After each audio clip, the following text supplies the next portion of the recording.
Hey you guys, so today I thought that I would stop gardening and eating pasta and do my job. So here we are. I was feeling really uninspired today for some reason, and one of you guys tagged me on Twitter and you were like, do the truthful YouTuber tag, and I was like, yeah, that sounds like something I would do. So here we are. I have these questions pulled up. They are the tag questions. I'm tagging myself. Okay, question number 1 is, have you ever received a product, tried it, didn't like it, and then decided not to review it? Yes. I think this is like alluding to the idea that like you didn't review it to like save face. There's a lot of products that I've tried over the years that I've received and been like, meh, kind of thing. Like I didn't absolutely hate it. I didn't absolutely love it. So it just never ended up getting into a video. If something was like particularly bad and it was really, really, really hyped up, I would usually do a video on it just to be like, oh, like I didn't much care for this product, even though it's super hyped up. But even with that, it sometimes just didn't feel worth it because people would literally berate you over the weirdest shit. Like sometimes if you just didn't like a product that some other YouTuber did like, people would be like, ooh, shade or whatever. And I'm like, I just have dry skin and they have oily. I don't know what to say. Ooh, okay, product you use alone but don't show or use online. Other than toilet paper. Honestly, aside from products that like aren't out yet, you sly fox. Oh my god. Yeah, I've got the inside scoop on a few things. But really, aside from products that aren't out yet, I don't think so. I'm pretty sure I like drill into your head pretty hard the things that I'm loving and using, and it's getting old, frankly. Ooh, products you want but you won't buy because you don't support the brand.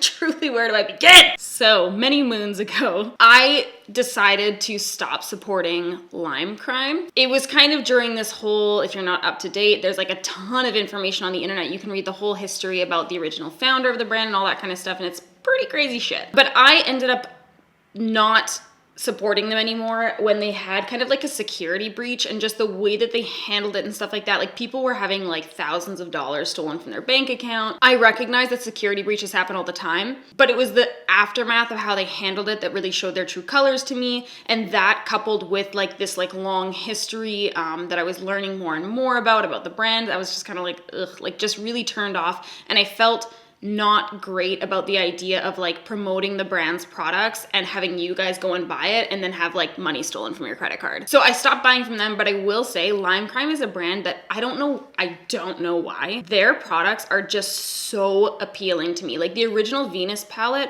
ugh, my compliments to the chef. Truly, such a beautiful palette. That was like absolutely gorgeous. So they, over the years, have come out with some really nice products. And like I remember the one time I was in New York with my mom and there was like a whole like Lime Crime displayer, and I was like, okay, I'm just gonna check it out. And I like went up and I was like swatching some shit, and I went to go like pick up a palette and like go purchase it on the sly, and my mom was like, don't you dare. And I was like, god damn it, okay, Mom, Michelle, leave me alone. So yeah, there's been a few over time. I could go on, truly. Yeah. Do you have any blocked words? Oh, I don't know that I knew that that was a feature on YouTube, but I think I have some on Instagram. Hold on. Brief Slurpee break. Matt walked in and he brought me this Slurpee, and he was like, don't worry, I already used that straw for my Slurpee, so like we're reusing it. And that, my friends, is how you reduce, reuse, recycle. Ooh. Huh? Oh yeah. My blocked word on Instagram is, anal. So, okay, hold on a second. Okay, there was a time where like there was these like bots on Instagram, and they would leave comments that were like just like basically talking about anal, and it was so annoying. Like they would comment like 10 or more times on one photo kind of thing, so I was so fucking annoyed of seeing that. So my so my filtered word is just anal. Question number 5 is, do you delete comments? If so, why? I pretty rarely delete comments. I'm not a huge comment deleter. I'm not even really a huge blocker, to be honest. I will sometimes block people on YouTube if I feel like they just like literally come here to be a dick, basically. If someone is genuinely like saying something valid, like they're disappointed in something that I said or something that I did, whatever, stuff like that, I don't care about stuff like that. I'm not that I don't care, but like I'm not going to block you for like disagreeing with me or pointing out something that maybe I should have done or said differently or whatever. I'm fine with that. But like just shitty comments. The one comment that always comes to mind, I've talked about it in a couple of videos, I think, but there was this one comment a couple of years ago where someone said, I still remember, I guess I had like a little bit of a bruise or something on my lip, and somebody was like, they were like, oh, what happened to your lip? Did you get into an accident? Oh wait, that was just your dad and brother. Because my oldest brother got into like a life-threatening accident. He was like in a coma for like weeks. When he woke up, he had to relearn how to like walk and talk. It was this really, it was tragic, really. It was a really, really horrible part of mine and my family's lives. And then my dad, a couple years ago, got into a really bad motorcycle accident, and he shattered his pelvis in like 5 places. And he was hospitalized for quite a while, and then he had to get like this surgery, and he was in a wheelchair, and it was another whole ordeal. But my brother's accident, I think I've mentioned like maybe 2 or 3 times on YouTube. At that time, I think maybe twice, and it was like buried like deep into like a 20-minute video. And then my dad's accident, I think I only mentioned that literally once on YouTube. So this is something to me where I'm like, okay, you clearly like watch my videos and you're just an asshole. So that's the kind of person that like I would block. But I don't get a ton of those comments anyways. Let's not start now though. If there's a comment that's like, it's clearly not you just trying to be an asshole, but it's some kind of criticism that I take really, really hard, I do try to like stop and like ask myself, like, why am I taking that so hard? Like, is that an insecurity of mine? Is that something that I feel like I've been trying to work on and I'm upset that that person brought it up? Is it something that I'm embarrassed by? Like, what's going on? And I try to just kind of like work through that so I can say like, okay, like, I try to reason with myself as to why certain things bother me because I'm a Pisces. Hopefully that fits with the trait. Okay. Oh, and then this one said, do you block people? Sorry, I jumped ahead. Pretty rarely, but yeah, I've been known to toss a block your way once or twice, you know? Number 7 is, have you ever lied about a product to stay on good terms with the brand? Fuck no. First of all, I feel like I've managed to stay very much under the radar in terms of brands giving a shit about me. I don't feel like a ton of brands pay like super close attention to what I'm doing. Maybe it has something to do with my consistency issues. Maybe it has something to do with the fact that I don't tag any brands on Instagram anymore. Maybe it has something to do with the fact that I'm lazy. Maybe I turned down 1 too many brand trips and they were like, well, fuck you, bitch. We're not gonna invite you anymore. The people that I've met that work behind these brands are normal people, and they have products that they like and don't like from the brand as well. If I've met these brands in person, they know the kind of person I am. They know that I pretty much just say whatever the fuck I want to say. And honestly, for me, my meanness, me being a piece of shit. How do I say this more eloquently? My approach to how I talk about things, to how I review things, just everything. That's me. That's like my brand, you know what I mean? And that's what I would imagine a lot of you guys come here for. So if I was to change that on the behalf of a brand, it would be noticed by you guys, you know what I mean? So that's where, for me, like when I'm doing sponsorships and stuff like that, I fight really hard back on like any kind of like script that's sent through. I really want to be able to say things in my own words. I want to take out certain things that might be like a key message for the brand if it's something that I would never normally speak to. And I try to be adamant about the fact that like it's not in anybody's favor for me to change what I'm doing currently. That's the long answer, and the short answer is no. Number 8, have you ever initially liked a product when you reviewed it and then changed your mind but didn't let your audience know? That's a really good question. I think that probably has happened. I'm trying to think about a specific product. Hold on. I'm sure it has happened. Honestly, like when I was receiving PR, there was like hundreds, if not thousands of products a year that I was like going through, testing, swatching, trying on for videos, whatever kind of thing. And there's some products that I pull out of my, my desk that I'm like, did I like this product? Did I not like this product? Like, why did I keep it? I honestly like can't remember because I've just used so many products that the stars of my collection definitely obviously shine the brightest for me. And so I usually have those on like my counter where I can like easily reach for them. But sometimes I'll pull out a product and be like, fuck, this product is so nice. Like, why don't I use this anymore? And then other times I'll pull out a product and be like, oh, this product is like horrifically bad. Why did I even keep it? So I'm sure it's happened before, but it's never been something where I've been like, oh, I don't like this product anymore. I'm not going to tell anyone about it. And alternatively, I think there's more products probably that I said I didn't like, and then I used them and used them and used them, and then I was like, okay, I found a way to like this. It was a forbidden love, but I made it happen. Number 9, influencer you don't trust. Here's my question. Has anyone actually said a real name? Because if someone else did, then I probably would, but let me think about this for a second. Influencer I don't trust. I mean, pick a name. Oh God, you know who I don't fucking trust? Shay Mitchell. What the fuck? I know that received some backlash, but not enough. Like, if that was any regular, like, beauty YouTuber, oh my God. If you guys haven't watched it, you have to go look it up. It was I can't remember who it was. It was an ad that she did with someone. Anyways, and she was like pretending to take her makeup off basically, but she was, let me do a reenactment here. She was literally like this. She was like this. I've tried a lot of makeup removers, but this one's the best. See? And I was like, wow, that's amazing, Shay Mitchell. What the fuck? And then, oh my God, she did another, oh, I'm just gossiping now. She did another sponsored video with Buxom, and she had a little like cream palette. Was it with them or was she just sponsoring it? I can't remember. Anyways, there was this cream palette and she was like pretending to swatch it on her arm, but she was like this. She was like, they're so creamy and pigmented. She was like rubbing in the palette and then she was like, and like you can see, first of all, it looks so fucking unnatural. Who swatches like that? And secondly, you could see that her hand was like hovering above her arm and she was like, look how pigmented and creamy. And I was like, what are you doing? You're so weird. Oh, influencer I trust the most. Ooh. Other than myself. I would say Temptalia. Christine. What's up, baby? She reviews products in a way that like basically doesn't involve like a ton of her like personal attitude or preference kind of thing. So it's just like, how long did this product last? How did it wear? How did it apply? Whatever kind of thing. Whereas like I feel like most YouTubers and stuff like that, like we are just like, oh, the packaging's really pretty and like this color is really nice on my skin and like shit like that. And she's just like, this eyeshadow was an A+ because of this. This eyeshadow was a D- because it sucks balls. And then she doesn't say that. I can't even pretend to review like her. She just does it. She does a good job.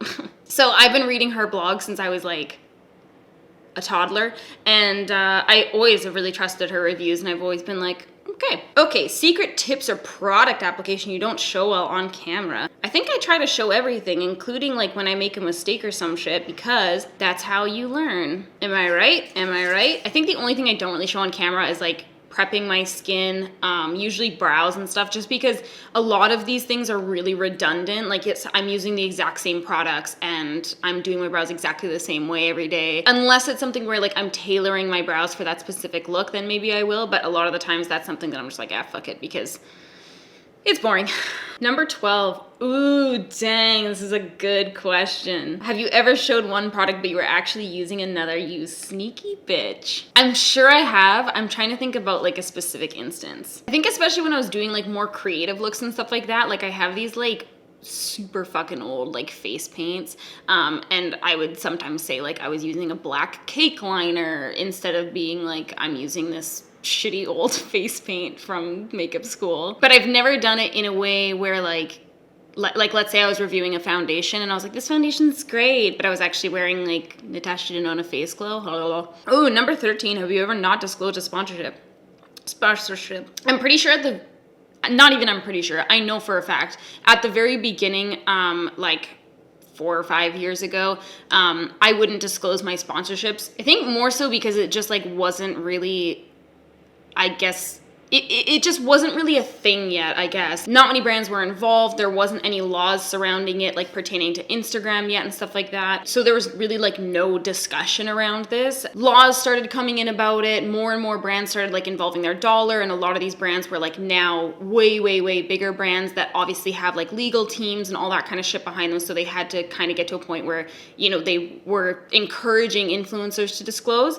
And that's kind of when, like maybe 3 years ago, disclosure became like a very passionate topic of mine. Just because I was noticing that people were like actively trying to mislead their followers by pretending like something wasn't sponsored. They were doing like, you know, sometimes like 5 or 6 or 7 sponsorships in a week, and not disclosing any of them. Whereas like other influencers that were disclosing were doing like maybe 2 sponsorships a month and getting ripped to shreds for being sellouts and stuff like that. And to me, I just found that as really unfair because like this person is making absolute fucking bank and everyone's praising them, being like, see, they're not a sellout. They don't need to do ads. And meanwhile, the people that are still doing ads, of course, it's our job, are the ones that are like getting torn apart. So it was something that like the bigger this industry got, the more money that companies were pouring in, the more I started to see like just how necessary disclosure really was. Anyways, yes, I know for a fact I have some sponsorships up that are not disclosed. Perhaps I'll go back and disclose them. Have you ever had a bad interaction with a brand? Hell yeah. I've had a few bad interactions. One of the weirdest by far was, okay, so years and years and years ago, someone was reaching out to me to send me PR from this brand. And I started getting nervous about the idea of just sending my, like, I was living with my parents at the time, so my family address to what could be random people, because realistically, like, I could email you and be like, hi, I'm Norvina, and I'm putting you on the Anastasia PR list. I'm doing a lot of typing here. And you'd be like, oh my God, this is crazy shit. Okay, cool, here's my address. And then I come and kill you. So anyways, what I started doing was just matching up the email with like an email on the website. So like if it was like info@samsthebest.com, I would make sure that that linked up. This brand reached out to me to send me PR, and I was just like, hey, like I'm not able to like match up like your email with an email on the website. Are you able to send me an email